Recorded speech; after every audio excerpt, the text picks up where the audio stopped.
자, 오늘 우리가 함께 떠나볼 이야기는요. 인류 역사상 가장 위대한 공학 프로젝트 중 하나로 꼽히는 바로 이겁니다. 잉카의 신경망, 카팡얀. 한번 시작해볼까요? 자, 화면에 보이는 이 숫자 4만 킬로미터. 이게 어느 정도냐면요.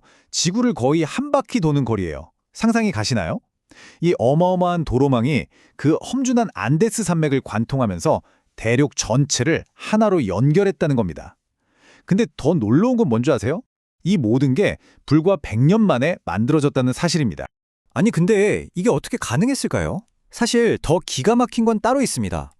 잉카 사람들은요, 우리가 보통 이런 거대 공사에 당연히 필요하다고 생각하는 기술이 하나도 없었어요. 철로 만든 도구? 없었고요. 바퀴? 그것도 없었습니다. 심지어 짐을 나를 말이나 소 같은 동물도 없었죠. 그들이 가진 건 오직 돌이랑 청동으로 만든 도구, 그리고 순수한 사람의 힘뿐이었습니다. 그러니까요. 대체 어떻게 이런 조건으로 불가능해 보이는 일을 해내고 이 험준한 안데스 지역을 하나로 묶는 거대한 제국을 세울 수 있었을까요? 바로 이 질문이 오늘 우리가 파헤쳐볼 이야기의 핵심입니다. 자, 그 해답을 찾기 위한 첫 번째 열쇠는요, 바로 그들의 공학기술입니다. 정말 모든 역경을 이겨낸 기술이라고 할 수 있는데요. 얼마나 대담하게 건설을 해나갔는지 한번 보시죠. 이것 좀 보세요. 이 사람들은 어려운 지형이 나타나면 피하는 게 아니라 그냥 뚫고 나갔습니다. 깎아지는 절벽이 있다. 그럼 그냥 거기다 계단을 파버리는 거예요. 비가 많이 오는 높은 산에는 아주 정교한 배수 시스템을 설치했고요. 심지어는 풀이랑 섬유 같은 걸 엮어서 저 거대한 협곡을 건너는 다리를 만들었습니다. 현수교죠. 다시 한번 말씀드리지만 이 모든 게 오직 사람의 힘이랑 정말 기가 막힌 설계 능력만으로 가능했다는 겁니다. 자, 이렇게 길을 만드는 것도 대단한데 사실 이건 시작에 불과했습니다. 진짜 문제는 그 다음이었죠. 이 혹독한 안데스 자연환경 속에서 그 길을 유지하는 것. 이게 어쩌면 길을 짓는 것보다 훨씬 더 어려운 과제였거든요. 잉카가 내놓은 해답은요, 더 좋은 기술을 개발하는 게 아니었습니다. 대신에 미타라고 불리는 정말 천재적인 행정 시스템을 만들어냈죠. 이게 뭐냐면 국가가 나서서 모든 지역사회에 의무적으로 공공서비스를 할당하는 거예요. 자, 당신네 마을은 이 구간 도로랑 다리, 창고를 책임지고 정기적으로 관리하세요. 이런 식이었던 거예요. 이 시스템의 정수를 보여주는 상징적인 예가 바로 그들의 다리입니다. 잉카의 가장 위대한 다리들은 돌이 아니라 풀로 만들어졌어요. 이게 바로 그들의 철학을 보여주는 지점인데요. 잉카 사람들은 자신들이 가진 재료의 한계가 뭔지 아주 정확하게 알고 있었던 겁니다. 그러니까 튼튼하게 돌로 지어서 영원히 쓰겠다고 고집하는 대신 어차피 풀로 만든 다리는 닳게 되어 있다. 그러니 매년 새로 짓자. 이렇게 시스템을 설계한 거죠. 건설이 아니라 유지보수 자체를 제도의 중심에 둔 거예요. 덕분에 시스템 전체가 훨씬 유연하고 또 오랫동안 지속될 수 있었던 겁니다. 그래서 현대학자들도 이렇게 평가합니다. 잉카의 진짜 힘은 단순히 새로운 기술을 만드는 데 있었던 게 아니라 바로 이 운영과 유지보수, 즉 O&M에 있었다고요. 결국 기술이 아니라 시스템과 프로세스로 제국을 운영했던 거죠. 자, 그럼 대체 이 엄청난 길은 무엇을 위해 만들어졌을까요? 이 거대한 네트워크의 진짜 목적은 뭐였을까요? 한마디로 말하면 이건 제국의 신경망이었습니다.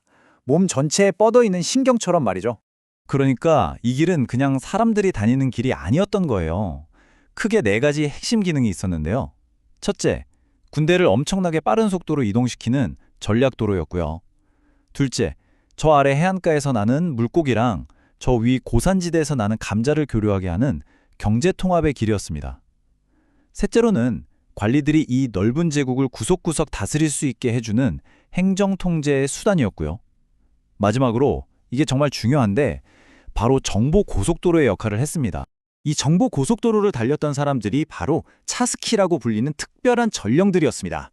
이 사람들은 정말 엘리트 주자들이었는데요. 길 곳곳에 있는 역참을 따라 릴레이 경주를 하듯이 메시지를 전달했어요. 덕분에 제국 끝에서 끝까지 정보가 정말 믿을 수 없는 속도로 전달될 수 있었죠. 결국 이 카팡얀이라는 길은 거대한 잉카 제국을 물리적으로 또 행정적으로 하나로 묶어서 살아 숨쉬는 유기체처럼 움직이게 만든 핵심 동력이었던 셈입니다. 그런데 말이죠. 이렇게 완벽해 보이는 시스템에 사실은 제국의 숨통을 끊어버릴 치명적인 약점이 숨어 있었습니다. 바로 완벽함의 역설이라고 할 수 있죠. 이게 무슨 말이냐면요. 제국을 하나로 묶고 외부로부터 지키기 위해 완벽하게 만들어진 이 시스템이 정작 예상치 못한 외부의 적이 나타나자 그들을 위한 고속도로가 되어버렸다는 겁니다.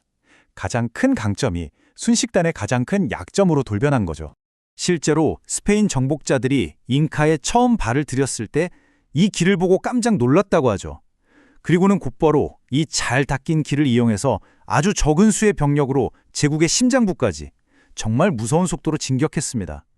철옹성 같았던 잉카 제국이 순식간에 무너져 내린 데에는 바로 이 너무 잘 만들어진 길이 결정적인 역할을 한 셈입니다. 이런 걸 바로 시스템 리스크라고 부릅니다. 효율성과 연결성을 높이기 위해 만든 장치가 오히려 예상치 못한 충격이 왔을 때 시스템 전체를 무너뜨리는 취약점이 되는 현상이죠. 이거 오늘날 모든 것이 인터넷과 금융망으로 촘촘하게 연결된 우리 세상에 정말 중요한 교훈을 던져주지 않나요? 하지만 잉카 제국의 이야기가 여기서 끝은 아닙니다. 수백 년 동안 사람들의 기억 속에서 잊혔던 이 위대한 길은 현대에 와서 아주 극적으로 부활하게 되거든요. 그 시작에는 한 탐험가의 끈질긴 노력이 있었습니다. 1995년부터 무려 7년 동안 리카르도 에스피노사라는 사람이 1만 킬로미터가 넘는 길을 직접 걸으면서 이 잊혔던 길을 지도로 만들고 기록으로 남겼습니다. 그리고 그의 이 위대한 작업이 여러 나라의 마음을 움직여서 거대한 유네스코 세계유산 프로젝트로 이어진 겁니다. 이게 정말 대단한 게요. 페루, 아르헨티나, 볼리비아, 칠레, 콜롬비아, 에콰도르까지 무려 6개의 나라가 역사상 처음으로 단 하나의 유산을 등재하기 위해 힘을 합쳤다는 겁니다. 과거에 제국을 하나로 묶었던 길이 오늘날에는 국경을 넘어서 나라들을 하나로 묶어준 셈이죠. 이렇게 과거의 문화유산이 현대 외교의 아주 강력한 도구가 된 겁니다. 자, 그럼 정리해볼까요?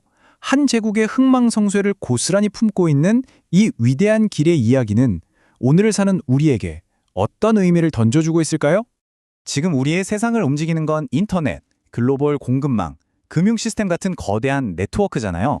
카팍년의 이야기는 우리에게 아주 중요한 질문을 던집니다.